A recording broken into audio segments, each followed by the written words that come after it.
मेरे प्रिय बच्चे, आज मैं तुम्हारे लिए एक महत्वपूर्ण संदेश लेकर आया हूँ, जिसे तुम ध्यानपूर्वक पूर्ण सुनना।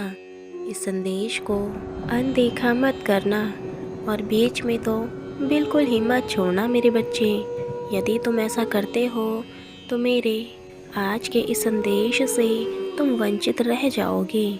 इसीलिए इसे अंत तक पूर्ण सुनना मेरे बच्चे। तुम दोनों में दूरियां यूं ही नहीं आई है। इसका जिम्मेदार वह तीसरा व्यक्ति है जिसकी वजह से तुम दोनों दूर हो और बात भी नहीं हो पा रही है। बच्चे, वह तुमसे यह कहना चाहता है कि उसकी ज़िंदगी उसे चाहे कहीं भी ले जाए, चाहे उसके जीवन में कोई भी आए, उसकी पहली और आखिरी पसंद केवल तुम ही रहोगे। वह किसी भी स्थिति में केवल तुम्हें ही चुनेगा। उसने खुद को तुम्हें अर्पित कर दिया है, अपनी भावनाएं तुम्हें सौंप दी है मेरे बच्चे। वह केवल तुम्हारा ही है। तुम दोनों का रिश्ता इतना प्यारा है कि इतना प्यारा रिश्ता किसी का हो ही नहीं सकता। तुमसे जुड़ी हर एक चीज़ उसे बहुत प्रिय है। उसे तुम्हारी हर चीज़ से प्रेम है। फिर भी ऐसे क्यों है कि वह तुम्हारे साथ नहीं है? इसका कारण सिर्फ और सिर्फ वह तीसरा व्यक्ति है बच्चे, जिसने तुम्हारे प्रेमी को अपनी मीठी मीठी बातों के जाल में फंसा रखा है। क्योंकि उसे ऐसा लगता है कि तुम्हारा प्रेमी उससे बहुत प्रेम करता है और जीवन भर उसका साथ देगा। वह हर समय षड्यंत्र रचता रहता है कि वह तुम तक ना पहुंच सके, लेकिन उसे तुम्हारी बहुत याद आ रही है। इसीलिए उसकी आंखों से आंसू छलक रहे हैं, और जितने आंसू उसकी आंखों से छलक रहे हैं वह उतनी ही बार दुआओं में तुम्हें मांग रहा है। एक बार फिर से उसकी इतनी तमन्ना है कि मुझे मेरा प्यार फिर से मिल जाए, जो ईश्वर ने मुझे पता नहीं किस अच्छे कर्मों के बदले दिया था। अपनी गलतियों के कारण तुम्हें खो देने के बाद वह अपना सर पीट पीट कर रो रहा है। वह चिल्ला चिल्ला कर उसकी आत्मा तड़प चुकी है।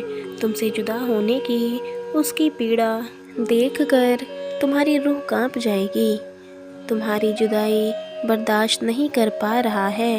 इतना दर्द हो रहा है उसे तुम्हारे बिना कि बच्चे, आज सुबह से ही उसके दिल दिमाग में बहुत सारी चीज़ें, बहुत सारी बातें चल रही हैं जो उसे हर पल भ्रमित कर रही हैं। प्रिय बच्चे, जब कोई बहुत अधिक सोचता है तो वह किसी निर्णय पर नहीं पहुंच पाता। तो यही हाल तुम्हारे प्रेमी के साथ है। तुम्हारे प्रति जो उसके कान भरे गए हैं, उस वजह से वह बहुत उलझा हुआ है।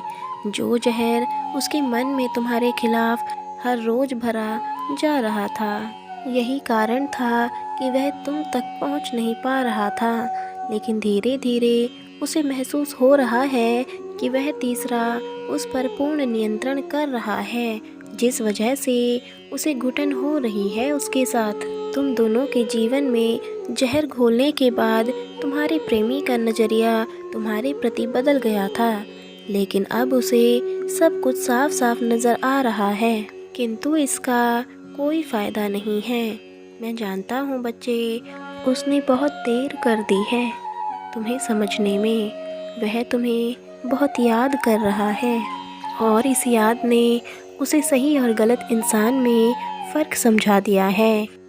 इसीलिए वह कह रहा है कि तुम्हारा हक केवल मेरे शरीर और मेरी चीज़ों पर ही नहीं, बल्कि मेरी आत्मा पर भी है। वह यही प्रार्थना कर रहा है कि तुम उसके पास आ जाओ। वह तुम्हारी ही यादों में खोया हुआ है।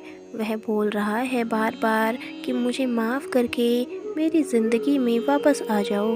बच्चे, कोई भी फैसला शांत मन से लो, ताकि आगे चलकर तुम्हें पछतावे का मुंह न देखना पड़े। बच्चे, तुम्हारे जीवन में जो कुछ भी हो रहा है वह मेरी मर्ज़ी से ही हो रहा है। बच्चे, मेरे फैसले पर भरोसा रखो और मुझ पर भी भरोसा रखो। तुम्हारे जीवन में अवश्य चमत्कार होगा। मैं सदैव तुम्हारे साथ हूँ। मैं कल फिर आऊँगा संदेशा लेकर, प्रतीक्षा करना मेरी। यदि तुम कल भी मेरा संदेश सुनना चाहते हो तो हाँ टाइप करो। तुम्हारा कल्याण हो। प्रेम से बोलो ओम नमः शिवाय।